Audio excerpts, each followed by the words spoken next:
pemirsa, penyidik di Treskrim Polda Metro Jaya kembali melimpahkan berkas perkara kopi bersianida yang membunuh Wayan Mirna Solihin dengan tersangka Jessica Kumala Wongso ke Kejaksaan Tinggi DKI Jakarta. Jika berkas Jessica kembali dipulangkan, maka polisi mau tidak mau harus membebaskan Jessica karena masa penahanannya telah berakhir.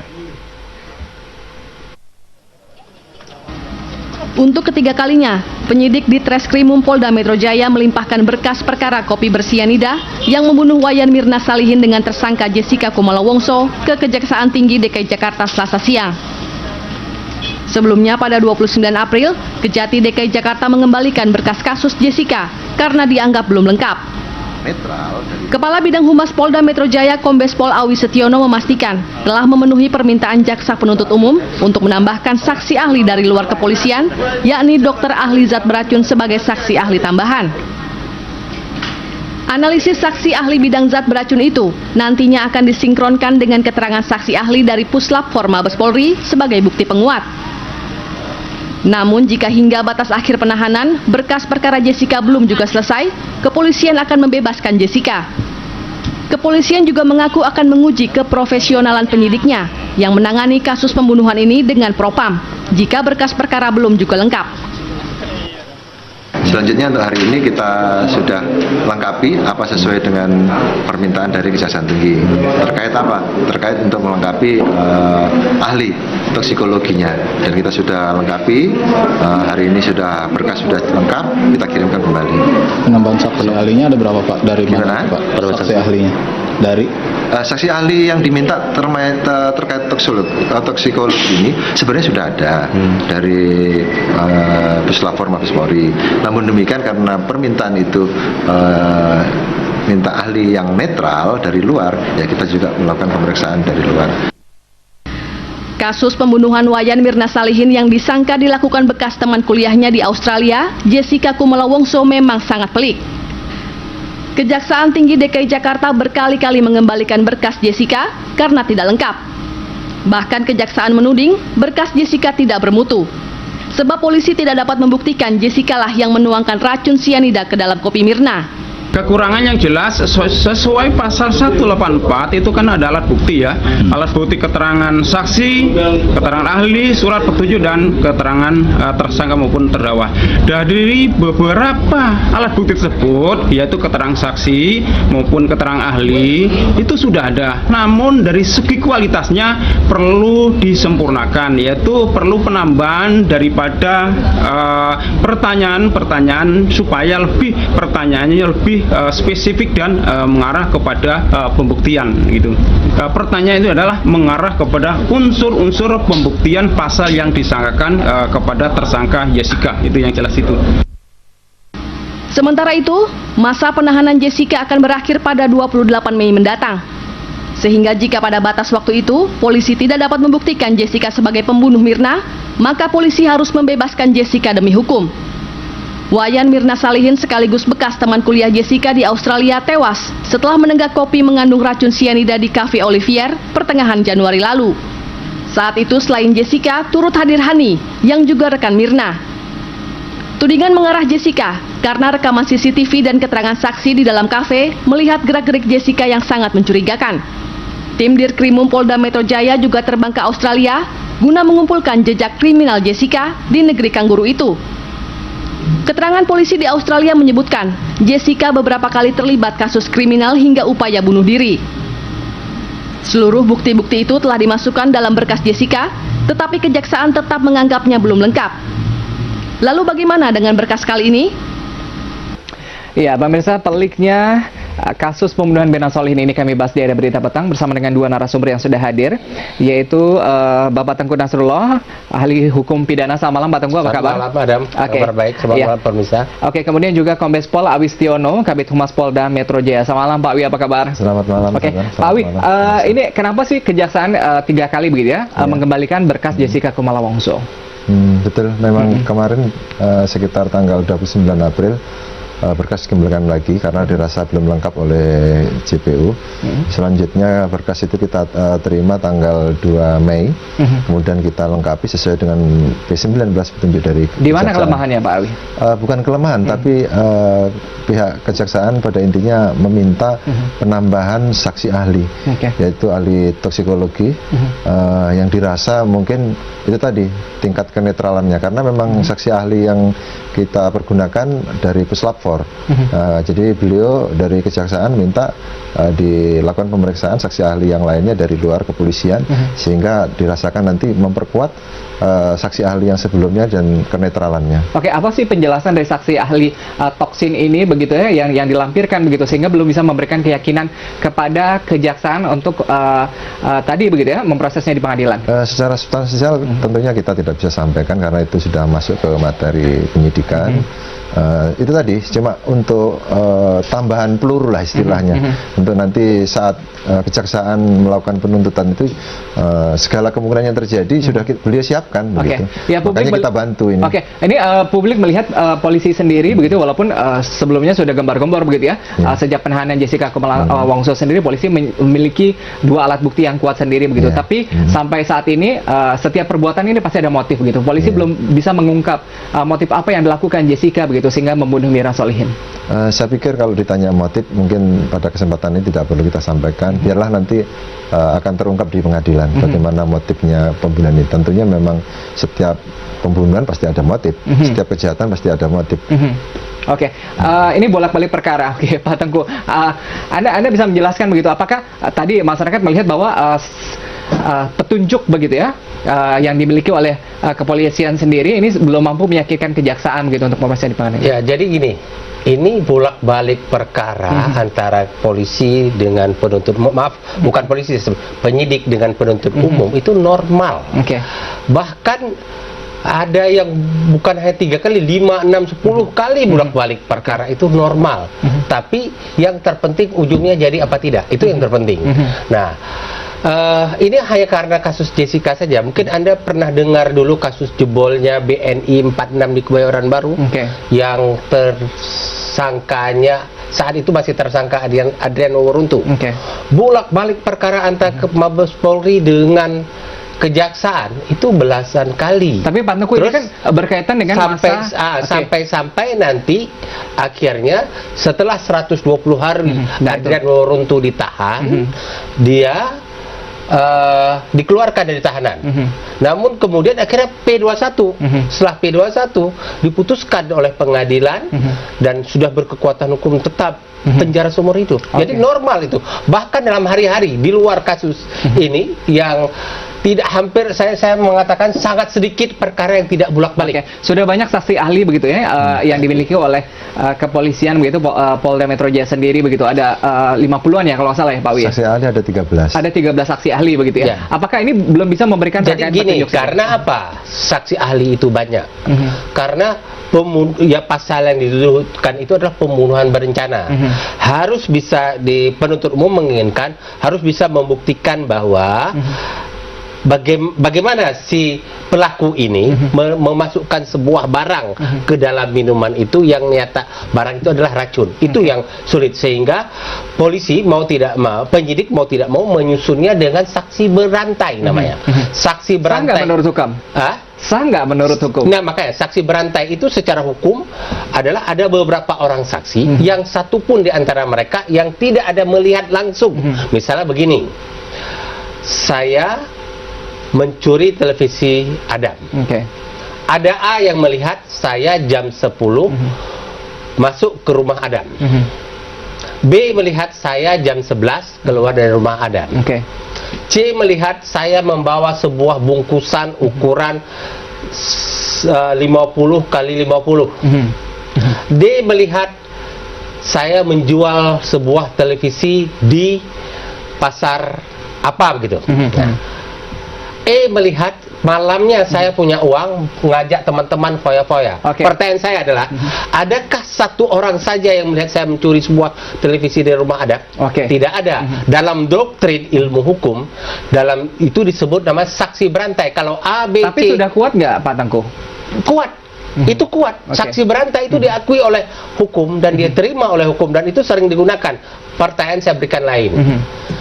Kasus, maaf sekali lagi saya tidak ingin mengulang, ya, saya tidak akan sebutkan tersangka siapa, meninggalnya Munir.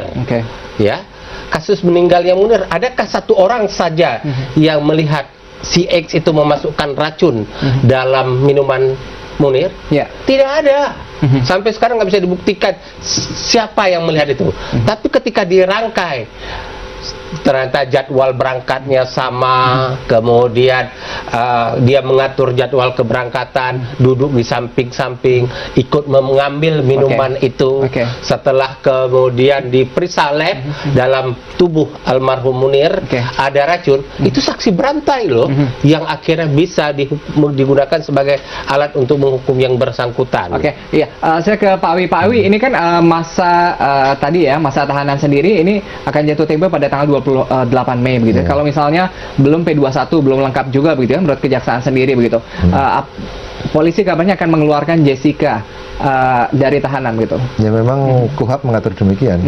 Demi hukum tersangka harus dikeluarkan dari tahanan kepolisian. Tentunya kasus tetap berlanjut. Namun demikian ya kita tidak menutup kemungkinan, pasti kita akan evaluasi sejauh mana kekurangannya. Tentunya nanti segala kemungkinan juga bisa terjadi. Tadi disampaikan Pak Tengku Nasrullah juga bisa sampaikan suatu saat juga nanti setelah dikeluarkan tahu-tahu P21 juga bisa terjadi juga.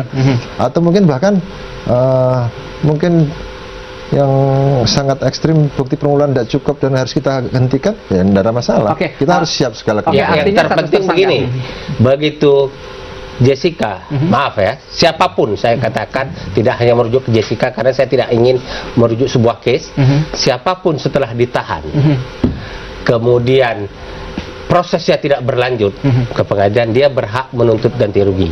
Cuma negara ini sekarang pengaturan ganti ruginya sangat tidak manusiawi dan menyimpang dari hak-hak perlindungan kepada rakyat. Hanya 1 juta rupiah nilai maksimum. Kalau begitu langkah apa yang disiapkan begitu ya kalau sampai pada tanggal 28 Mei ternyata berkas Jessica Kumala Wongso belum P21 begitu ya, langkah hukum dari mungkin pra peradilan yang akan dilakukan oleh kuasa hukum Jessica Kumala Wongso. Pemirsa, pembahasan masih akan kami lanjutkan, tetap bersama kami di Ada Berita Petang.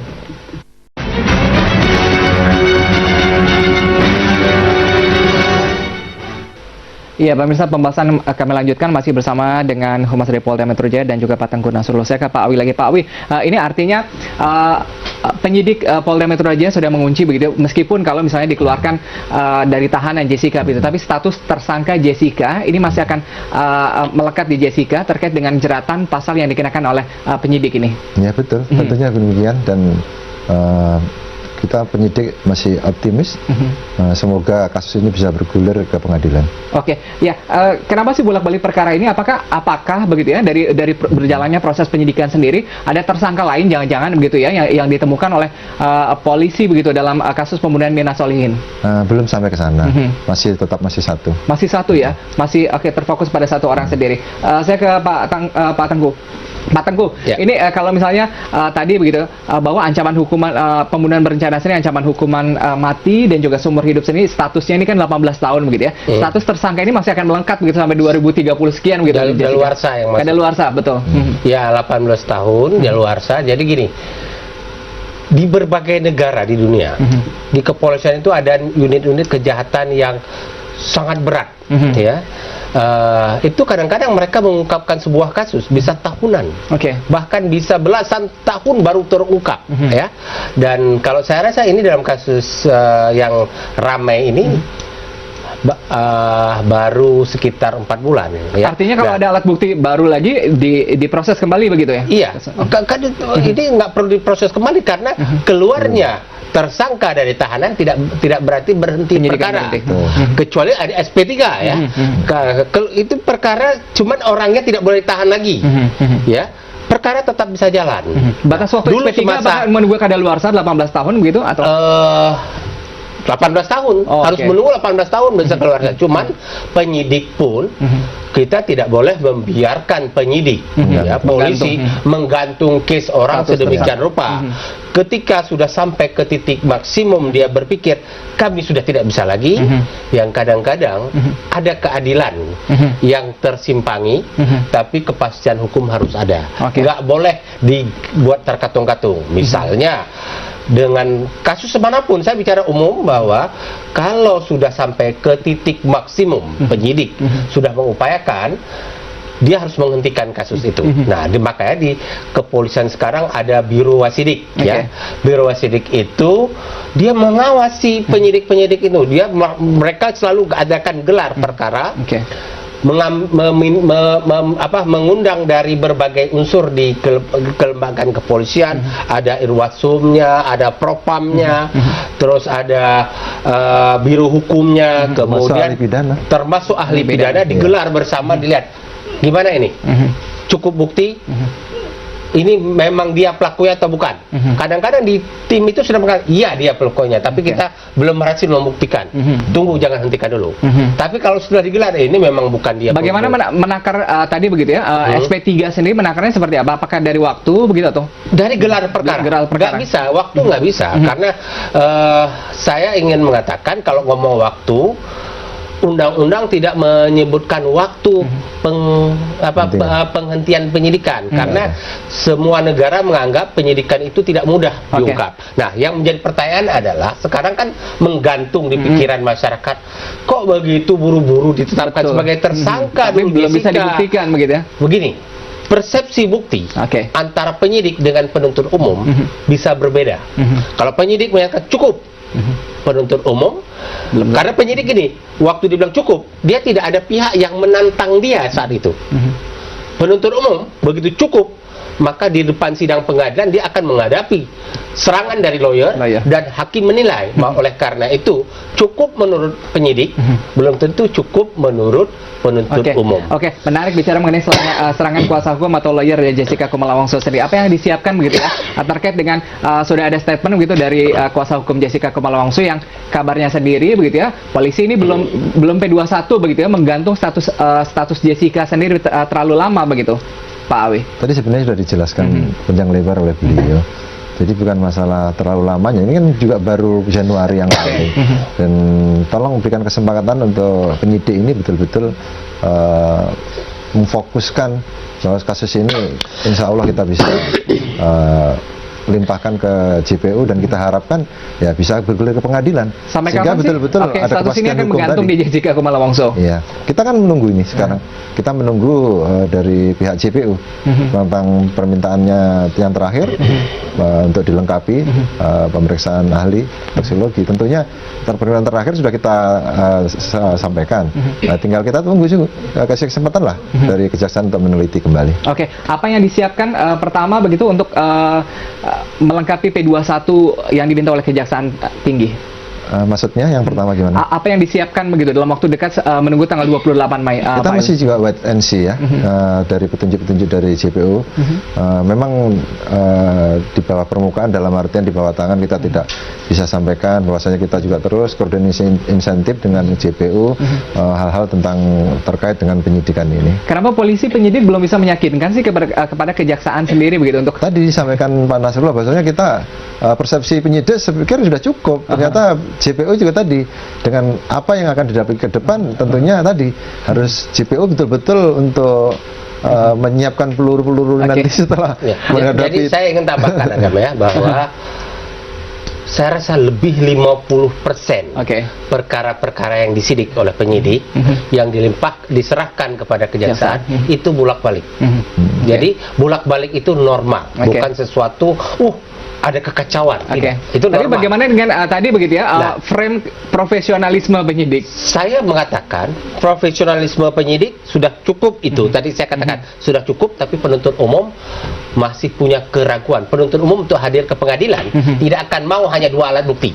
Pertanyaan saya, secara hukum 2 alat bukti sudah sah nggak untuk menetapkan orang tersangka? Sah. Pak Teguh, bagaimana dengan pandangan serahkan tadi? saja kepada penuntut umum, hanya 2 alat bukti tok, dia nggak akan mau Oke, bawa ke pengadilan. Anda melihat terburu-buru nggak juga penyidik dari Polda begitu untuk tadi meletakkan status tersangka pada Jessica Saya Kumala Wongso? rasa saya nggak boleh memberi penilaian itu. Kalau saya bilang terburu-buru, nanti pihak kepolisian menganggap ini kejahatan yang luar biasa, meracun orang.